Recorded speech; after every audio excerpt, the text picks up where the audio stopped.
وعلیکم السلام ورحمۃ اللہ وبرکاتہ۔ اللہ رب العالمین خوش رکھے، خیر و عافیت میں رکھے۔ سوال عجیب سا ہے، یہ ہے کہ داہنے ہاتھ ہی سے روٹی توڑنا تکبر کی علامت ہے؟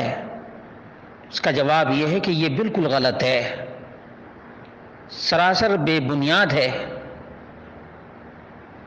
جس چیز کو اللہ اور اس کے رسول نے تکبر نہیں کہا ہے، کوئی اپنی طرف سے تکبر نہیں کہہ سکتا ہے۔ اب کتنی یہ عجیب بات ہے کہ ایک ہاتھ سے روٹی توڑنا بھی تکبر ہو جائے، اور اس قسم کی الٹی باتیں یہ صوفی کوفی لوگ ہی عام کرتے ہیں، اس لیے ان لوگوں کو اللہ رب العالمین سے ڈرنا چاہیے۔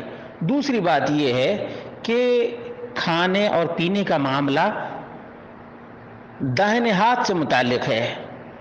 اب دو چار آدمی کھا رہے ہوں اور اس وقت کھانے پینے کی چیز کے لیے بائیں ہاتھ کا استعمال کرے تو بہت سے لوگ نفرت کریں گے۔ جن کے ہاں داہنے ہاتھ کا استعمال قرآن و سنت کے مطابق کھانے پینے کے لیے بالکل ہی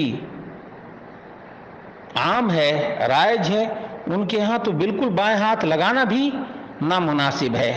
اس لیے داہنے ہاتھ ہی سے روٹی توڑنی چاہیے، داہنے ہاتھ ہی سے روٹی توڑنی چاہیے۔ البتہ اگر کوئی مجبوری ہو، نہ ٹوٹ سکے تو حسب ضرورت، لیکن یہ کہنا کہ دونوں ہاتھ لگانا تکبر کی علامت ہے، یہ بالکل بے بنیاد اور بے سر و پا بات ہے۔